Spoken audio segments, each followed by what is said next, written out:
अस्सलाम वालेकुम dear students, welcome to the smart education YouTube channel.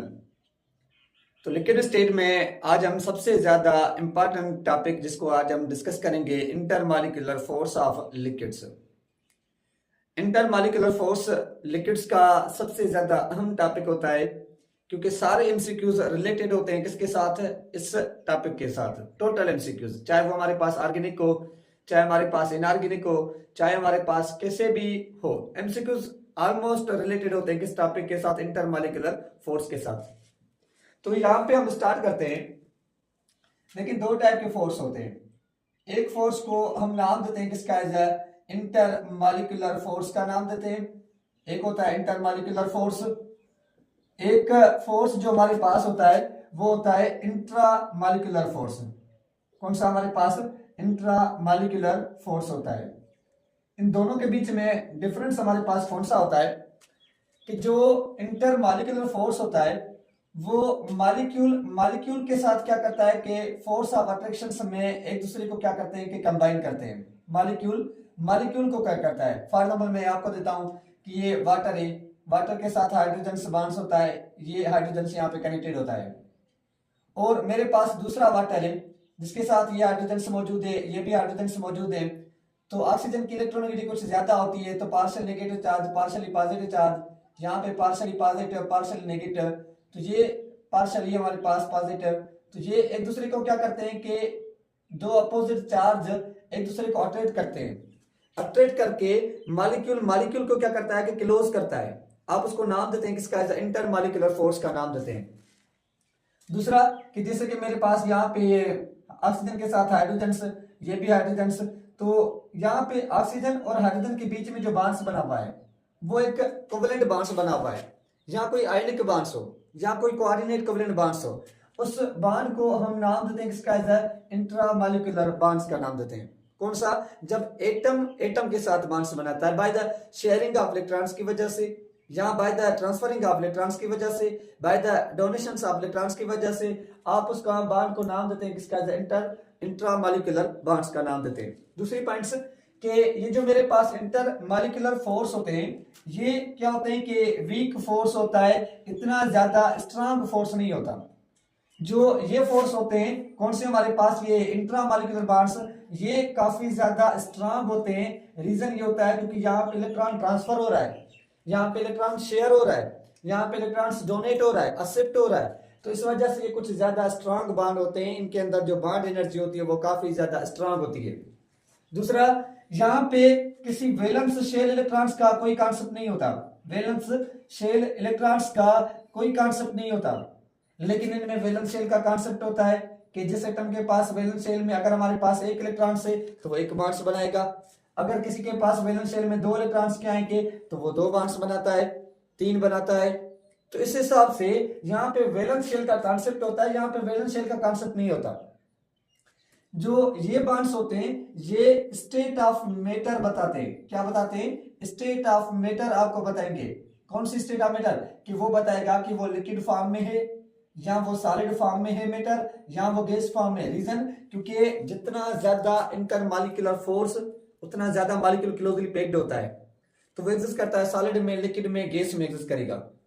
लेकिन ये जो होते हैं ये आपको नेचर ऑफ मैटर बताते हैं, नेचर ऑफ मैटर बताएंगे। नेचर ऑफ मैटर मतलब क्या, कि उनके अंदर आयोनिक बॉन्ड्स बना हुआ है, या हमारे पास कोवेलेंट बॉन्ड्स बना हुआ है, या उनके अंदर कोऑर्डिनेट कोवेलेंट बॉन्ड्स बना हुआ है। कौन सा कोवेलेंट बॉन्ड, कौन सा केमिकल बॉन्ड्स बना हुआ है, तो आपको एक नेचर बताते हैं मैटर की कि वो क्रिस्टलाइन सॉलिड्स के अंदर एग्जिस्ट कर रहा है या किसी दूसरे फॉर्म में। जो ये होते हैं ये सारे के सारे फिजिकल प्रॉपर्टीज बताते हैं। ये बताते हैं कौन सी, फिजिकल प्रॉपर्टीज ऑफ मैटर बताएंगे आपको कि मैटर की फिजिकल प्रॉपर्टीज कौन सी है। मतलब कि उनकी बॉइलिंग पॉइंट्स के बारे में बताएंगे, उनके मेल्टिंग पॉइंट्स के बारे में बताएंगे, उनके डेंसिटी के बारे में बताएंगे, उनके इवापोरेशंस के बारे में बताएंगे, उनकी विस्कोसिटी के बारे में बताएंगे, उनके सरफेस टेंशन के बारे में बताएंगे, उनकी फ्रीजिंग पॉइंट्स के बारे में बताएंगे। तो ये सारे के सारे जो हमारे पास इंटरमॉलिक्यूलर फोर्स होते हैं ये हमें इंफॉर्मेशन देते हैं किसके बारे में, फिजिकल प्रॉपर्टीज के बारे में इंफॉर्मेशन देते हैं। लेकिन जो ये होते हैं ये आपको केमिकल प्रॉपर्टीज के बारे में इंफॉर्मेशन देंगे। किसके बारे में? केमिकल प्रॉपर्टीज के बारे में इंफॉर्मेशन देंगे, केमिकल रिएक्टिविटी के बारे में इंफॉर्मेशन देंगे, स्टेबिलिटी के बारे में इंफॉर्मेशन देंगे, अनरिएक्टिविटी के बारे में इंफॉर्मेशन देंगे, रेट के बारे में इंफॉर्मेशन देंगे। तो जो हमारे पास इंटरमॉलिक्यूलर फोर्स होते हैं वो सारे के सारे केमिकल प्रॉपर्टीज पे डिपेंड्स करते हैं। तो अब हम स्टार्ट करते हैं कहां से? इंटरमॉलिक्यूलर फोर्स जो हमारे पास होते हैं, ये जो आज डिस्कस करेंगे वो एक हमारे पास होता है डायपोल फोर्स होता है, डायपोल फोर्स होता है। एक मेरे पास इंड्यूस डायपोल फोर्स होता है। कौन सा? इंड्यूस डायपोल फोर्स, हम इसको नाम देते हैं। इंड्यूस डायपोल फोर्स जो होता है is also known as Debye force. ये एमसीक्यूज में पूछा जाता है, डी बाय फोर्स आप इसको कहते हैं। दूसरा हाइड्रोजन बॉन्डिंग यहाँ पे हम डिस्कस करेंगे। कौन सा? हाइड्रोजन बॉन्डिंग हम यहाँ पे डिस्कस करेंगे। थर्ड फोर्थ जो हमारे पास होगा वो यहाँ पे डिस्कस करेंगे London dispersion force. London dispersion force हम यहाँ पे डिस्कस करेंगे, is also known as van der Waals force. आप इसको वंडर वाल फोर्स कहते हैं। उसके बाद आयन फोर्स यहाँ पे हम डिस्कस करेंगे, आयन इंड्यूस फोर्स हम यहाँ पे डिस्कस करेंगे, आयन इंड्यूस फोर्स हम यहाँ पे डिस्कस करेंगे। तो ये 5 टाइप के जो हमारे पास फोर्स ऑफ अट्रैक्शन से, इनको हम डिस्कस करते हैं कि इनमें से एमसीक्यू ज्यादा से ज्यादा पूछे जाते हैं। सबसे ज्यादा इंपॉर्टेंट दो हमारे पास है, डायपोल फोर्स, हाइड्रोजन बॉन्डिंग और लंडन डिस्पर्शन फोर्स। तो इंड्यूस डायपोल फोर्स भी होता है लेकिन कम होता है, तो ज्यादातर फोकस हमारा इन 3 पे होगा। तो स्टार्ट करते हैं किसमें से? डायपोल फोर्स से, क्योंकि मैंने आपको पहले ही बताया डायपोल फोर्स, हाइड्रोजन बॉन्डिंग, जो लंडन डिस्पर्शन फोर्स होता है, एमसीक्यूज इसके अलावा हट के कहीं भी नहीं जा सकता। क्वेश्चन होता है what is the dipole force. देखिए बाबा, डाय का मतलब होता है टू, पोल का मतलब होता है कि इंड या साइड या चार्जेस, ये होता है। डायपोल फोर्स में क्या होता है, मैं आपको सिंपल कॉन्सेप्ट के साथ समझाता हूं। एक मॉलिक्यूल है मेरे पास हाइड्रोक्लोरिक एसिड, एक बीकर में काफी ज्यादा हाइड्रोक्लोरिक एसिड होंगे, हाइड्रोक्लोरिक एसिड ये HCl मॉलिक्यूल्स हैं। क्या होता है, जो HCl में क्लोरीन की इलेक्ट्रोनेगेटिविटी होती है 3.0, हाइड्रोजन की इलेक्ट्रोनेगेटिविटी होती है 2.2। क्लोरीन की इलेक्ट्रोनेगेटिविटी ज्यादा है तो इस हाइड्रोजन के इलेक्ट्रॉन्स को अपनी तरफ क्या करता है कि अट्रैक्ट करता है थोड़ा सा ज्यादा। तो हाइड्रोजन का हाफ इलेक्ट्रॉन्स यहां पे क्लोरीन की तरफ चला जाता है। तो क्या हो जाएगा, इस क्लोरीन के ऊपर पार्शियली नेगेटिव चार्ज आ जाती है, हाइड्रोजन के ऊपर पार्शियली पॉजिटिव चार्ज आ जाती है। किसकी वजह से? कि क्लोरीन ने हाइड्रोजन के इलेक्ट्रॉन्स को अपनी तरफ क्या किया, अट्रैक्ट किया। Same partially negative charge, partially positive charge, partially negative charge, partially positive charge. किसकी वजह से? इलेक्ट्रोनेगेटिव की वजह से। क्लोरीन के पास इलेक्ट्रोनेगेटिव वैल्यू कुछ ज्यादा था। इलेक्ट्रोनेगेटिव क्या कहलाती है कि the tendency of an atom to attract shared pair electrons. क्या हम इलेक्ट्रोनेगेटिव कहते हैं कि एक ऐसी मेरे पास tendency, the tendency of an atom, किसी भी एटम के पास ऐसी टेंडेंसी हो कि वो टू अट्रैक्ट करे, किसको अट्रैक्ट करे? To attract the shared pair electrons को। जो शेयर्ड पेयर इलेक्ट्रॉन्स होते हैं उनको जो अट्रैक्ट करता है उस टेंडेंसी को आप नाम देते हैं किसका? इलेक्ट्रोनेगेटिविटी का नाम देते हैं। तो क्लोरीन के पास इलेक्ट्रोनेगेटिव ज्यादा टेंडेंसी होती है शेयर्ड पेयर इलेक्ट्रॉन्स को, तो पार्शियल नेगेटिव चार्ज आ गई। अब the positive end of one molecule attract the negative end of other molecule, this electrostatic force is known as a dipole force. तो जब ये पॉजिटिव पोल जो होगा वो इस नेगेटिव पोल को अपनी तरफ क्या करेगा, अट्रैक्ट करेगा। ये पॉजिटिव पोल जो होगा वो इस नेगेटिव पोल को अपनी तरफ क्या करेगा, अट्रैक्ट करेगा।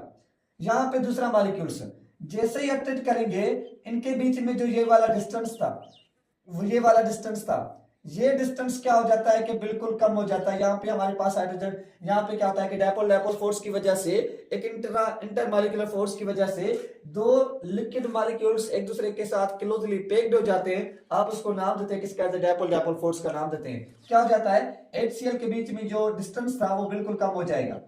HCl के बीच में जो डिस्टेंस था वो बिल्कुल हमारे पास क्या हो जाएगा, कम हो जाएगा। किसकी वजह से? इस फोर्स ऑफ अट्रैक्शन की वजह से। फोर्स ऑफ अट्रैक्शन की वजह से। कौन सा फोर्स ऑफ अट्रैक्शन? जो दो पोल्स की वजह से हुआ। कौन से पोल्स की वजह से? एक पॉजिटिव पोल नेगेटिव पोल को अपनी तरफ अट्रैक्ट कर रहा था। आप उसको नाम देते हैं किसका? डायपोल फोर्स का। इट इज ओनली एग्जिस्टिंग, ये जो फोर्स होता है जस्ट एग्जिस्ट करता है किसमें? पोलर मॉलिक्यूल्स के अंदर एग्जिस्ट करता है। कौन से मॉलिक्यूल्स के अंदर? पोलर मॉलिक्यूल्स के अंदर एग्जिस्ट करता है।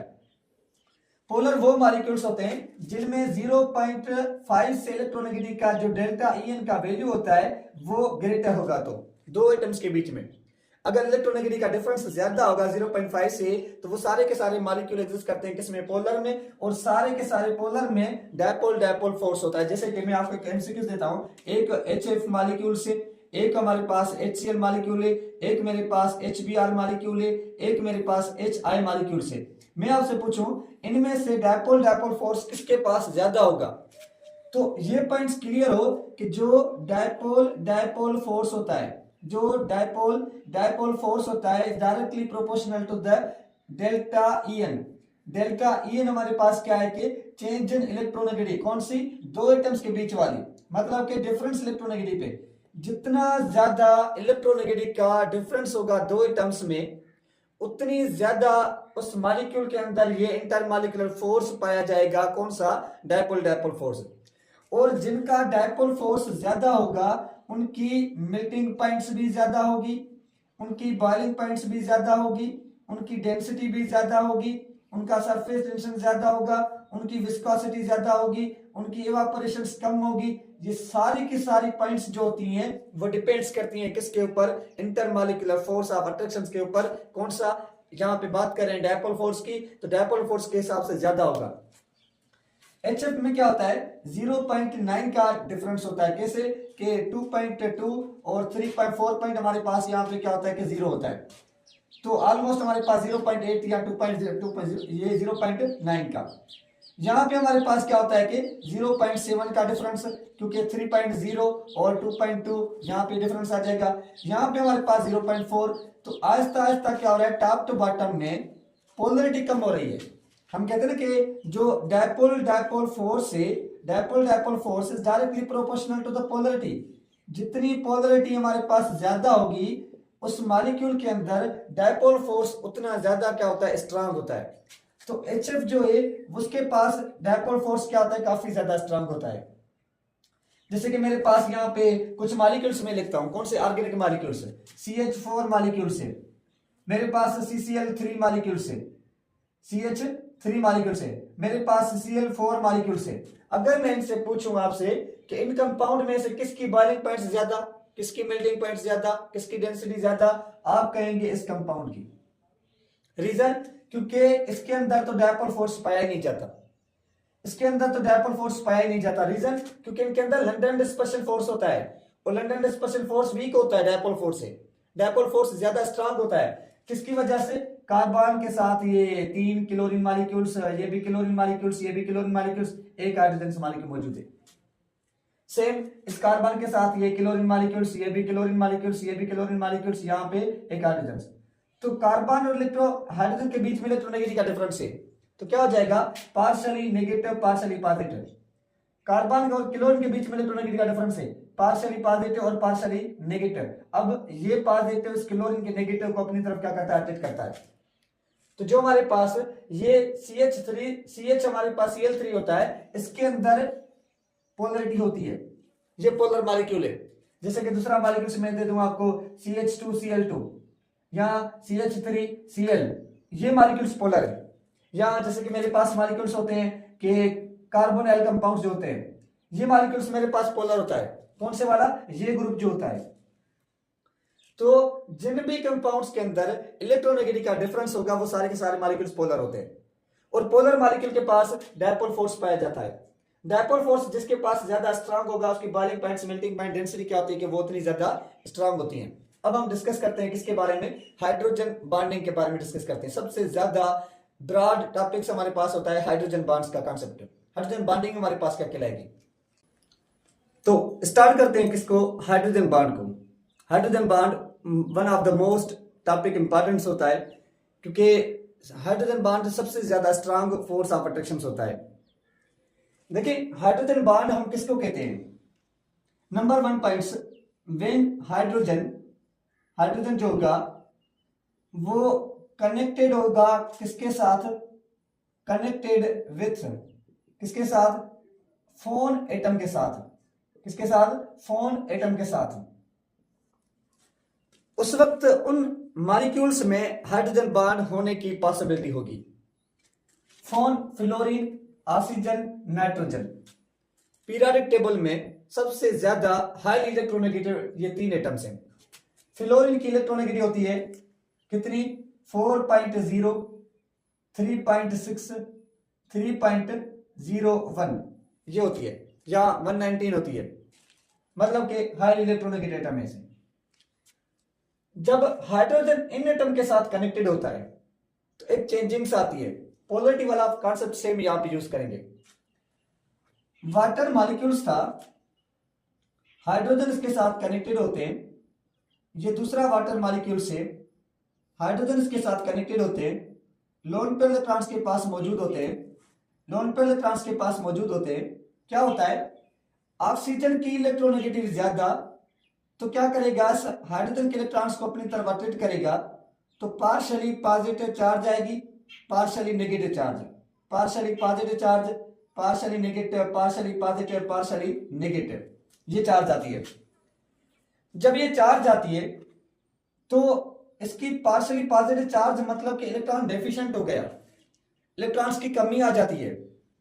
जैसे इलेक्ट्रॉन्स की कमी आती है तो ये जो ऑक्सीजन के पास लोन पेयर इलेक्ट्रॉन्स है, ये लोन पेयर इलेक्ट्रॉन्स क्या करता है कि इस मतलब ये पॉजिटिव चार्ज को, ये lone pair electrons positive charge lone pair electrons को अपनी तरफ क्या करता है? अट्रैक्ट करता है। तो इनके बीच में एक ट्रांजिशन बॉन्ड्स बन जाता है। इनके बीच में एक ट्रांजिशन बॉन्ड्स बन जाता है, किसमें? लोन पेयर इलेक्ट्रॉन्स में और हाइड्रोजन में एक ट्रांजिशन बॉन्ड्स बन चुका, जिसकी वजह से ये वाटर मॉलिक्यूल्स एक दूसरे के साथ बिल्कुल क्लोज हो जाते हैं। जब ये बिल्कुल क्लोज हो जाते हैं तो हम इसको नाम देते हैं किसका? एज हाइड्रोजन बॉन्ड का नाम देते हैं। ये फोर्स एक लेकिन कुछ ज्यादा स्ट्रांग होता है, इस वजह से आप इसको कहते हैं hydrogen bonding. Number 1 points, hydrogen bonds यहां पे एक पॉजिटिव पोल ऑफ हाइड्रोजन, दूसरा लोन पेयर इलेक्ट्रॉन्स के बीच में हो रहा है। किसके बीच में? लोन पेयर इलेक्ट्रॉन्स के बीच में। आपने देखा था कि लोन पेयर इलेक्ट्रॉन्स कहां कहां पे यूज होते हैं? लोन पेयर इलेक्ट्रॉन्स वो होते हैं जो हमारे पास न्यूक्लियोफाइल होते हैं। न्यूक्लियोफाइल के पास लोन पेयर इलेक्ट्रॉन्स मौजूद होता है। लोन पेयर इलेक्ट्रॉन्स को आप नाम देते हैं लेविस बेस का नाम देते हैं, लेविस बेस का नाम देते हैं। जो लोन पेयर इलेक्ट्रॉन्स डोनर होता है, lone pair electrons coordinative covalent bonds में काम आते हैं। कोऑर्डिनेटिव कोवेलेंट बॉन्ड्स में लोन पेयर इलेक्ट्रॉन्स को जो डोनेट करता है, डोनर होता है। तो इस वजह से हम कहते हैं जो हाइड्रोजन बॉन्ड्स होता है लाइक कोऑर्डिनेट कोवेलेंट बॉन्ड्स की तरह होता है।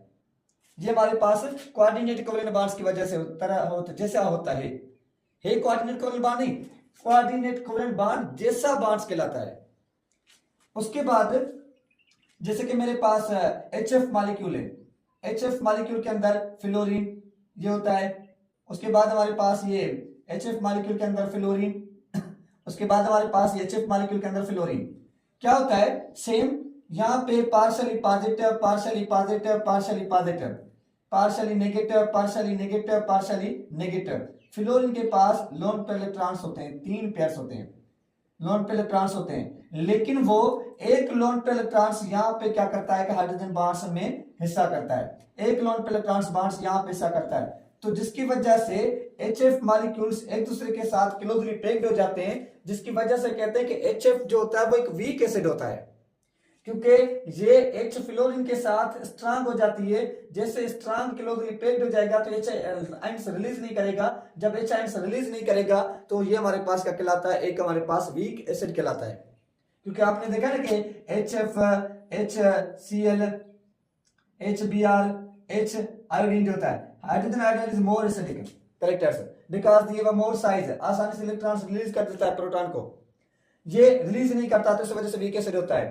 तो आप इसको नाम देते हैं किसका, एज हाइड्रोजन बॉन्ड्स का। जैसे कि मेरे पास अमोनिया के अंदर होता है, अमोनिया में क्या होता है, हाइड्रोजन्स, हाइड्रोजन्स, और ये हाइड्रोजन्स यहाँ पे वाला, दूसरा नाइट्रोजन के साथ हाइड्रोजन्स, ये भी हाइड्रोजन्स और ये भी हाइड्रोजन्स, तो इसके पास लोन पेयर इलेक्ट्रॉन्स मौजूद होता है। सेम यहाँ पे partially negative, partially positive, partially positive, partially positive, negative, partially positive. तो क्या होता है, ये पॉजिटिव चार्ज इस लोन पेयर इलेक्ट्रॉन्स को अपनी तरफ क्या करता है, अट्रैक्ट करता है। तो यहाँ पे क्या हो जाता है, हाइड्रोजन बॉन्ड्स बन जाता है। यहाँ पे हाइड्रोजन बॉन्ड्स बन चुका, यहाँ पे हाइड्रोजन बॉन्ड्स बन चुका, ये हाइड्रोजन बॉन्ड्स बन चुके। तो इनको आप नाम देते हैं किसका, एज हाइड्रोजन बॉन्ड्स का नाम देते हैं। जैसे कि H2SO4 होता है, H2SO4 में सल्फर के साथ में ये बॉन्ड्स बनाता हूं, ऑक्सीजन वाला ये बॉन्ड्स, ये OH वाला बॉन्ड्स, ये OH वाला बॉन्ड्स बनाता हूं, ये दूसरा सल्फर, ये OH वाला बॉन्ड्स, ये OH वाला बॉन्ड्स, और यहाँ पे ये डबल बॉन्ड्स जो होते हैं इसके साथ ऑक्सीजन के साथ। क्या होता है, पार्शियली लोन पेयर इलेक्ट्रॉन्स मौजूद हैं, ये partially positive charge, partially positive charge, और ये लोन पेयर इलेक्ट्रॉन्स मौजूद। तो इनके ऊपर partial negative, partial negative, partial negative भी आ जाती है, पार्शियल नेगेटिव सल्फर के पार्शियली पॉजिटिव चार्ज। क्या हो जाएगा, ये लोन पेयर इलेक्ट्रॉन्स, ये इनके बीच में एक हाइड्रोजन बॉन्ड्स, एक हाइड्रोजन बॉन्ड्स जो होता है वो यहाँ पे बन जाता है, इन लोन पेयर इलेक्ट्रॉन्स के बीच में एक यहाँ पे बन जाता है। तो H2SO4 में दो हाइड्रोजन बॉन्ड्स पाए जाते हैं। एक H2SO4 दूसरे मॉलिक्यूल के साथ दो हाइड्रोजन बॉन्ड्स बनाता है, जिसे कार्बोक्सिलिक एसिड होता है। कार्बोक्सिलिक एसिड में भी क्या होता है कि कार्बोनाइल बॉन्ड्स ऑक्सीजन के साथ, ये हाइड्रोजन, ये दूसरा मैं कार्बोक्सिलिक एसिड बॉन्ड्स बना दूं, ये ऑक्सीजन के साथ, तो इसमें भी हमारे पास क्या हो जाएगा, मैं इस तरीके से शो करूंगा, ये कार्बोनाइल बॉन्ड्स, ये OH बॉन्ड्स, तो इसके साथ में ये शो कर दूंगा ऑक्सीजन, ये हाइड्रोजन।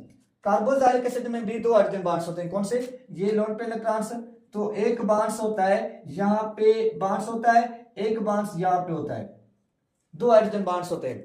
फिनोल में भी हाइड्रोजन बॉन्ड्स होता है, फिनोल में एक हाइड्रोजन बॉन्ड्स होता है। अब बात करते हैं हाइड्रोजन बॉन्ड्स का, तो पता चला कौन से में कहां पे कौन सा बॉन्ड्स बनेगा और कैसे बनेगा। MCQ पूछा जाता है कितने हाइड्रोजन बॉन्ड्स मौजूद है, किसकी बॉइलिंग पॉइंट्स ज्यादा, किसकी मेल्टिंग पॉइंट ज्यादा, क्वेश्चन ये पूछा जाता है। स्टार्ट करता हूं वाटर से, स्टार्ट करते हैं वाटर से, उसके बाद सब मॉलिक्यूल्स में बताता हूं, क्योंकि MCQ इसी का पूछा जाता है। ये तो कॉन्सेप्ट क्लियर हो गया कि हाइड्रोजन बॉन्ड्स कौन सा होगा, कहां पे होगा। ये मैंने डेफिनेशन लिखी है, is the electrostatic force of attraction between highly electronegative atoms in partially positive charge of the hydrogen atom के साथ। हाईली इलेक्ट्रोनेगेटिव एटम्स अट्रैक्टेड होता है किसकी तरफ, हाइड्रोजन के पार्शियली पॉजिटिव चार्ज की तरफ, लेकिन लोन पेयर इलेक्ट्रॉन्स की तरफ। बात करते हैं किसकी, बात करते हैं वाटर की, H2O की, H2O वाटर की। देखते हैं कि H2O में एक आपको एबनॉर्मल केस मिलता है हाइड्रोजन बॉन्डिंग की वजह से। कौन सा, आप ये 10 सेल्सियस है, 4 सेल्सियस है, 0 सेल्सियस है। जैसे 10 सेल्सियस से टेम्परेचर आप कम करते हैं, मेल्टिंग पॉइंट्स क्या होती है कि इंक्रीज होती जाती है, मेल्टिंग पॉइंट्स क्या होती है, इंक्रीज हो जाती है। 4 सेल्सियस पे 1 ग्राम पर सेंटीमीटर क्यूब मेल्टिंग पॉइंट्स होती है, किसकी, वाटर की। ऊपर से जैसे आते हैं आप 4 से ऊपर जाएंगे, मेल्टिंग पॉइंट्स क्या होगी, डिक्रीज होगी, डिक्रीज हो जाती है। रीजन, क्योंकि हमें पढ़ा है कि टेम्परेचर ज्यादा होगा, मॉलिक्यूल्स दूर होंगे, मेल्टिंग पॉइंट्स कम होती है। 4 सेल्सियस पे सबसे ज्यादा हाईएस्ट मेल्टिंग पॉइंट्स होती है 1 ग्राम पर सेंटीमीटर क्यूब। लेकिन 4 सेंटीमीटर क्यूब से जैसे हम नीचे आते हैं, दोबारा मेल्टिंग पॉइंट्स जो होती है वो क्या हो जाती है, डिक्रीज हो जाती है। आइस की, ये आइस का मैं एग्जांपल दे रहा हूं, वाटर का, H2O का। क्वेश्चन होता है ऐसा क्यों, टेम्परेचर को कम किया तो मेल्टिंग पॉइंट्स कम होनी चाहिए थी, लेकिन यहाँ पे ज्यादा होनी चाहिए थी, लेकिन यहाँ पे क्या हो रही है, डिक्रीज हो रही है। रीजन, हाइड्रोजन बॉन्ड की वजह से। क्या होता है, जैसे जैसे टेम्परेचर 4 सेल्सियस तक कम करते हैं, तो वही मॉलिक्यूल्स एक दूसरे के साथ क्लोजली पैक्ड हो जाते हैं, क्लोजली पैक्ड हो जाते हैं। 4 सेल्सियस से जैसे आता है, ये स्ट्रक्चर बन जाता है। कौन सा, ये वाला स्ट्रक्चर से, कि ये वाला स्ट्रक्चर बन जाता है, इनके बीच में ये स्ट्रक्चर। अब जैसे ये स्ट्रक्चर बन जाएगा तो क्या होता है कि सरफेस एरिया बढ़ जाता है, D = m/v। एक बेंजीन जैसा स्ट्रक्चर बन जाता है, बेंजीन जैसा जैसे स्ट्रक्चर से बन जाएगा, हेक्सागोनल स्ट्रक्चर बन जाता है। जैसे ये स्ट्रक्चर से बन जाता है तो वॉल्यूम बढ़ जाता है। अब 4 सेल्सियस से जैसे करेंगे वॉल्यूम बढ़ता जाएगा, आइस फैलती जाती है। आइस का सरफेस एरिया इंक्रीज हो जाता है। किसकी वजह से? हाइड्रोजन बॉन्ड की वजह से। हाइड्रोजन बॉन्ड की वजह से वॉल्यूम बढ़ता जाएगा, वॉल्यूम बढ़ता जाएगा, वॉल्यूम बढ़ेगा, डेंसिटी कम। तो आप इसको नाम देते हैं abnormal case of hydrogen water का नाम देते हैं। ये एक एब्नॉर्मल केस शो करता है, टेम्परेचर कम करने पे डेंसिटी डिक्रीज हो जाती है, वरना हर मॉलिक्यूल के अंदर टेम्परेचर कम करते हैं डेंसिटी इंक्रीज होती है। यहाँ पे 4 सेल्सियस से जैसे हम कम करते हैं तो डेंसिटी डिक्रीज होती है। आप कह सकते हैं due to the hydrogen bond की वजह से। ये क्वेश्चन आपका क्लियर होना चाहिए। हाइड्रोजन बॉन्ड में 1H2O मॉलिक्यूल्स जो होता है वो एक H2O के साथ मैक्सिमम 2 हाइड्रोजन बॉन्ड्स बनाता है, मैक्सिमम 2 हाइड्रोजन बॉन्ड्स। वैसे वाटर एक H2 मतलब एक H2O वाला ये मॉलिक्यूल्स जस्ट इस H2O के साथ 2 हाइड्रोजन बॉन्ड्स बनाए, इस H2O के साथ। अदरवाइज एक H2O मैक्सिमम वाटर मॉलिक्यूल्स में 4 हाइड्रोजन बॉन्ड्स बनाता है। अगर 1H2O की बात करें तो 2 हाइड्रोजन बॉन्ड्स।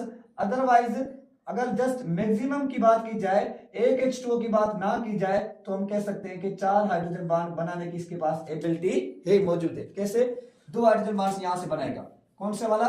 कि यहाँ पे वाटर, यहाँ पे वाटर, तो ये यहाँ पे दूसरे H2O के साथ बनाएगा, यहाँ पे दूसरे H2O के साथ, मतलब एक H2O 2 ऊपर वाले के साथ, 2 नीचे वाले के साथ, 4 हाइड्रोजन बॉन्ड्स बन चुके। लेकिन एक के साथ तो एक के साथ जस्ट एक बना सकता है, 2 के साथ 4 बनाएगा। दूसरा कि वाटर की इस 2 हाइड्रोजन बॉन्डिंग की वजह से इसकी बॉइलिंग पॉइंट्स काफी ज्यादा हाई होती है, 100 सेल्सियस से। इस हाइड्रोजन बॉन्ड की वजह से बॉइलिंग पॉइंट्स इसकी काफी ज्यादा हाई होती है। अब बात करते हैं अमोनिया की, NH3 की। NH3 1NH3 जो होता है, एक NH3 अमोनिया मॉलिक्यूल के साथ जस्ट 1 हाइड्रोजन बॉन्ड्स बनाता है, जस्ट एक बनाता है। कौन से वाला? ये वाला जो मैंने आपको कहा था कि शेप मैंने यहां से हटा दिया, ये वाला। यहां से जस्ट एक हाइड्रोजन बॉन्ड्स बना रहा है, तो जस्ट एक हाइड्रोजन बॉन्ड्स बनाता है। उसके बाद मैक्सिमम की बात करें तो ये हाइड्रोजन भी बना सकता है, ये भी हाइड्रोजन बना सकता है, ये भी हाइड्रोजन बना सकता है, मतलब 4 हाइड्रोजन बॉन्ड्स बनाने की एबिलिटी होती है इसके पास, एक लोन पेयर से, 3 हाइड्रोजन से। मैक्सिमम की बात की जाए तो 4 बना सकता है, किसमें से? 3 हाइड्रोजन से, एक लोन पेयर से 4 बनाएगा। लेकिन वो 4 अदर अमोनिया के साथ बनाएगा, 4 अदर अमोनिया के साथ, एक अमोनिया के साथ जस्ट एक हाइड्रोजन बॉन्ड्स बनाता है। इसकी जो बॉइलिंग पॉइंट्स होती है वो होती है माइनस में, माइनस में इसकी बॉइलिंग पॉइंट्स होती है। ऑलमोस्ट मुझे याद अभी नहीं आ रही कि इसकी जो बॉइलिंग पॉइंट्स होती है -33 या इस तरीके से समथिंग होती है। तो इसकी माइनस में होती है, रीजन क्योंकि इतनी ज्यादा स्ट्रांग हाइड्रोजन बॉन्ड्स नहीं होते। इस वजह से जो HF मॉलिक्यूल है, HF मॉलिक्यूल के अंदर जो हाइड्रोजन बॉन्डिंग होती है वो जिगजैग लाइन में होती है। कौन से फॉर्म में? जिगजैग में होती है। इस जिगजैग की वजह से अमोनिया भी एक हाइड्रोजन बॉन्ड्स बना रहा था, HF भी एक हाइड्रोजन बॉन्ड्स बनाता है, लेकिन जिगजैग की वजह से कुछ ज्यादा स्ट्रांग बनाते हैं।1HF जो होगा, एक HF के साथ जस्ट 1 हाइड्रोजन बॉन्ड्स बनाता है। कितने? जस्ट 1 हाइड्रोजन बॉन्ड्स बनाएगा, एक हाइड्रोजन बॉन्ड्स बनाता है। लेकिन अगर मैक्सिमम की बात करें तो मैक्सिमम ये 2HF के साथ 2 हाइड्रोजन बॉन्ड्स बना सकता है। कहां से? एक यहां से बनाया, एक यहां से बनाएगा। जैसे ये HF है, ये HF एक यहां से बना रहा है, एक यहां से बना रहा है, एक ये बनाया, एक यहां ये बनाया। लेकिन वो 2HF के साथ 2 बनाए, एक HF के साथ जस्ट एक बनाता है। तो 2 मैक्सिमम 2 बना सकता है, लेकिन 2 के साथ, एक के साथ मैक्सिमम 1 बना सकता है। इसकी जो बॉइलिंग पॉइंट्स होती है वो होती है 19 सेल्सियस पे। क्या होता है कि बॉइल होता है 19 सेल्सियस पे। तो ये पॉइंट्स आपके क्लियर हो। जो H2SO4 होता है, H2SO4 सल्फ्यूरिक एसिड जो हमारे पास है, सल्फ्यूरिक एसिड के अंदर जो हाइड्रोजन बॉन्ड्स होते हैं वो 2 होते हैं, वो 2 भी काफी ज्यादा स्ट्रांग, काफी ज्यादा स्ट्रांग। तो उसके अंदर मैक्सिमम जो एक H2SO4 के साथ 2 हाइड्रोजन बॉन्ड्स बनाने की एबिलिटी होती है। अदरवाइज दूसरों के साथ 4 बना सकता है। मतलब जैसे वाटर था, वाटर 4 हाइड्रोजन बॉन्ड्स बना रहा था, सेम ये भी 4 बनाता है मैक्सिमम, लेकिन वो डिफरेंट के साथ। एक H2SO4 2 के साथ 4 बनेगा, लेकिन एक H2SO4 के साथ जस्ट 2 हाइड्रोजन बॉन्ड्स बनाता है, वो भी काफी ज्यादा स्ट्रांग बनाता है, जिसकी वजह से इसकी 290 सेल्सियस क्या होती है, बॉइलिंग पॉइंट्स होती है। 290 सेल्सियस बॉइलिंग पॉइंट्स होती है, काफी ज्यादा स्ट्रांग है। उसके बाद जो मेरे पास ये होता है कौन सा, कि कार्बोक्सिलिक एसिड। कार्बोक्सिलिक एसिड के अंदर भी क्या होते हैं कि 2 हाइड्रोजन बॉन्ड्स बनते हैं, मैक्सिमम 2 हाइड्रोजन बॉन्ड्स। मैंने अभी यहाँ पे आपको स्ट्रक्चर शो करवाया था कार्बोक्सिलिक एसिड का, कि 2 हाइड्रोजन बॉन्ड्स बनाता है। कितने? 2 हाइड्रोजन बॉन्ड्स। कौन सा? कि ये कार्बोनाइल बॉन्ड्स, ये OH बॉन्ड्स। दूसरा कार्बोनाइल का ये कार्बोनाइल बॉन्ड्स, ये OH बॉन्ड्स। तो एक हाइड्रोजन बॉन्ड्स यहां से बनाता है, एक हाइड्रोजन बॉन्ड्स यहां से बनाता है, मैक्सिमम 2 हाइड्रोजन बॉन्ड्स। ऑर्गेनिक में सबसे ज्यादा highest boiling points carboxylic acid की होती है, उसके बाद फिनोल की, उसके बाद अल्कोहल की। रीजन आप कह सकते हैं कार्बोक्सिलिक एसिड में 2 हाइड्रोजन बॉन्ड्स होते हैं, लेकिन थोड़ा सा नॉन पोलर भी है, इस वजह से उसकी बॉइलिंग पॉइंट्स इनसे कम होती है, इनऑर्गेनिक एसिड से। तो ये कॉन्सेप्ट है हमारे पास हाइड्रोजन बॉन्ड का। हाइड्रोजन बॉन्ड की वजह से काफी ज्यादा प्रॉपर्टी चेंज, डीएनए का स्ट्रक्चर काफी ज्यादा मजबूत हाइड्रोजन बॉन्ड की वजह से। सोप वगैरह जो होता है वाटर के साथ हाइड्रोजन बॉन्ड्स बनाता है। काफी ज्यादा हमारे पास स्ट्रक्चर, प्रोटीन का स्ट्रक्चर आप देखते हैं हाइड्रोजन बॉन्ड की वजह से होता है। फैट्स का जो स्ट्रक्चर होता है हाइड्रोजन बॉन्ड की वजह से होता है। लिपिड्स का, तो हाइड्रोजन बॉन्ड का जो ये हमारे पास मॉलिक्यूल का फोर्स होता है, काफी ज्यादा मॉलिक्यूल्स को चेंज कर देता है, जिसको आप नाम देते हैं किसका, हाइड्रोजन बॉन्ड का नाम देते हैं। उसके बाद मैं यहाँ पे मतलब कि ज्यादा तो नहीं टाइम दूंगा, क्योंकि मैंने प्रीवियस लेक्चर में इसको wonder Waals force of attraction को पढ़ाया था, लंदन डिस्पर्शन फोर्स पढ़ाया था वहां पे, वो आप उस लेक्चर में आप देख लेना। मैं यहाँ पे थोड़ी सी बात करूंगा किसकी, आयन इंड्यूस फोर्स की बात करूंगा, या आयन डायपोल फोर्स की बात करूंगा। किसकी? आयन डायपोल फोर्स की। देखिए induce dipole force, induce dipole force क्या होता है? इंड्यूस डायपोल फोर्स को आप नाम देते हैं किसका, डी बाय फोर्स का नाम देते हैं। कौन सा फोर्स? डी बाय फोर्स कहलाता है। ये कैसे होता है आप समझे। ये मेरे पास एक क्या है कि बीकर है, इस बीकर के अंदर मैंने HCl हाइड्रोक्लोरिक एसिड ऐड किया हुआ है। HCl के अंदर एक परमानेंट फोर्स होता है। कौन सा परमानेंट फोर्स होता है? परमानेंट फोर्स होता है इसके पास डायपोल डायपोल फोर्स होता है, partially positive partially negative charge होता है। एक में इसके अंदर नॉन पोलर मॉलिक्यूल सेट कर देता हूं, कौन सा? H2 मॉलिक्यूल सेट कर देता हूं, जिसके अंदर लंदन डिस्पर्शन फोर्स होता है। कौन सा? लंदन डिस्पर्शन फोर्स होता है। इसके अंदर डायपोल फोर्स, इसके अंदर London dispersion force, wonder Waals force, जो हमने प्रीवियस में समझा था। क्या होगा जब H2 के इलेक्ट्रॉन्स, आप ऐसे समझे, ये क्या है? H2 मॉलिक्यूल से, जिसके क्या है? ये इलेक्ट्रॉन्स है। जब क्या होगा, ये HCl है हाइड्रोक्लोरिक एसिड, क्लोरीन के ऊपर इलेक्ट्रॉन्स का तादाद क्या होता है? काफी ज्यादा होता है। जब HCl का नेगेटिव पोल से इस हाइड्रोजन के नेगेटिव पोल की तरफ जाएगा, तो क्या हो जाएगा, ये इलेक्ट्रॉन्स एक दूसरे को क्या करेंगे? रिपल करेंगे। जैसे रिपल करेंगे तो इस H2 का ये शेप हो जाएगा कि यहाँ पे काफी ज्यादा इलेक्ट्रॉन्स, यहाँ पे काफी ज्यादा पॉजिटिव चार्ज। अब क्या होता है, क्लोरीन का नेगेटिव पोल इस पॉजिटिव पोल की तरफ अट्रैक्ट होता है, हाइड्रोजन का पॉजिटिव पोल इस नेगेटिव चार्ज वाले पोल की तरफ क्या होता है? अट्रैक्ट होता है। आप इसको नाम देते हैं किसका? इंड्यूस डायपोल फोर्स का नाम देते हैं, कि एक पोलर मॉलिक्यूल एक नॉन पोलर मॉलिक्यूल से एक दूसरे को अट्रैक्ट करते हैं by the force of attraction में, वो हमारे पास कहलाएगा आयन इंड्यूस फोर्स कहलाएगा। क्लियर हुई पॉइंट्स? 100%। तो ये पॉइंट्स आप क्या करें, याद रखें। इनमें से एमसीक्यूज आपका कहीं भी नहीं जाएगा, यही एमसीक्यूज में पूछे जाते हैं पॉइंट्स। अगर आपको कमेंट में सेक्शन में कोई भी कंफ्यूजन है, कुछ भी है, तो आप कमेंट करें और हमारे चैनल को सब्सक्राइब लाजमी करें, ताकि आपको इस तरीके के लेक्चर्स जो है वो ज्यादा से ज्यादा मिल सकें, और जिसमें आप